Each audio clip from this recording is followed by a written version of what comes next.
হুম এই যে এটা পিছনের দিকে থাকবে, হুম এটা এখানে লাগবে।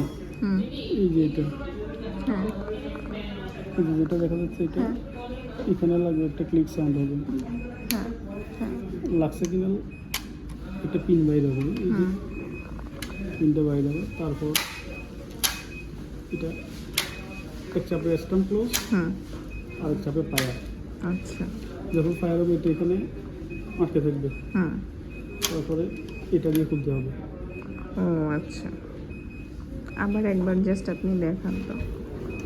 প্রথমে এই পিনটা দিবে হুম ম্যানুয়ালি, হুম পিনটা না দিলে এটা এইভাবে এক চাপ দিলে ম্যানুয়ালি ক্লোজ হবে। হুম হুম ম্যানুয়ালি ক্লোজ দিলে পিনটা এভাবে দিলাম, হুম এটা তো নষ্ট হয়ে গেছে, এটা কাজ করতেছে না। হুম এটা এক চাপে এভাবে স্টাম্প ক্লোজ হবে, হুম আর এক চাপে ফায়ার। হুম এভাবে যখন স্টাম্প ক্লোজ হবে তখন এভাবে থাকবে, হ্যাঁ তখন আরেক চাপ দিলে এটা এভাবে ক্লোজ হবে। হ্যাঁ এবার এটা দিয়ে কালো বাটন এটা চাপ দিলে হুম এটা খুলবে।